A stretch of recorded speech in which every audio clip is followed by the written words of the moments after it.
गीता यथारूप। अव्यक्तादीनि भूतानि व्यक्त मध्यानि भारत, अव्यक्त निधनान्येव तत्र का परिदेवना। अव्यक्त आदिनि यानी कि प्रारंभ में, अप्रकट भूतानि सारे प्राणी, व्यक्त प्रकट करना, मध्यानि मध्य में, भारत ही भारतवंशी, अव्यक्त अप्रकट जिसे हम नहीं कह सकते, इसके बारे में हमें नहीं पता, निधनानि विनाश होने पर, एव इस तरह,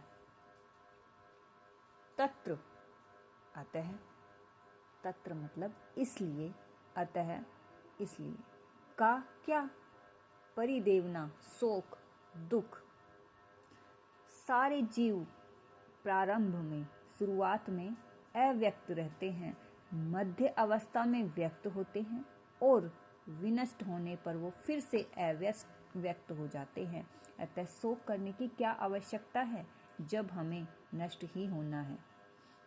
तात्पर्य, यह स्वीकार करते हुए कि दो प्रकार के दार्शनिक हैं, एक तो वे जो आत्मा के अस्तित्व को मानते हैं और दूसरे वे जो आत्मा के अस्तित्व को नहीं मानते। कहा जा सकता है कि किसी भी दशा में शोक करने का कोई कारण नहीं है। आत्मा के अस्तित्व को न मानने वालों को वेदांतवादी नास्तिक कहते हैं। यदि हम तर्क के लिए इस नास्तिकवादी सिद्धांत को मान भी लें तो भी शोक करने का कोई कारण नहीं है। आत्मा के पृथक अस्तित्व से भिन्न सारे भौतिक तत्व सृष्टि के पूर्व अदृश्य रहते हैं। इस अदृश्य रहने की सूक्ष्म अवस्था से ही दृश्य अवस्था आती है। जिस प्रकार आकाश से वायु उत्पन्न होती है, वायु से अग्नि, अग्नि से जल और जल से पृथ्वी उत्पन्न होती है, उसी प्रकार पदार्थ नष्ट होते हैं।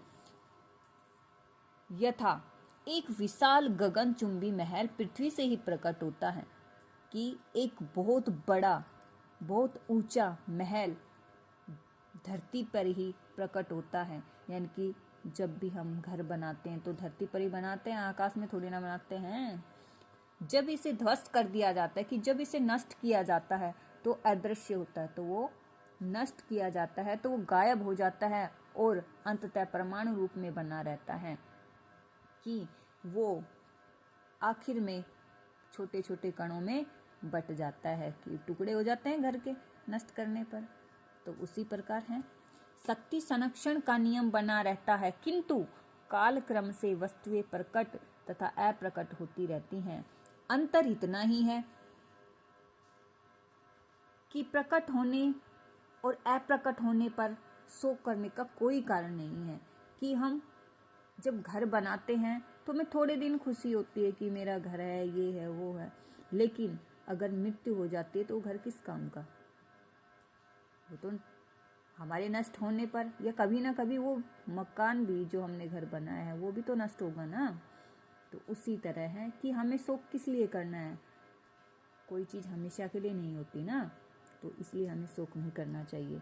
यहाँ तक कि अप्रकट अवस्था में भी वस्तुएं समाप्त नहीं होती। प्रारंभिक तथा अंतिम दोनों अवस्थाओं में ही सारे तत्व अप्रकट रहते हैं। शुरुआत में और अंतिम दिनों में जो तत्व हैं वो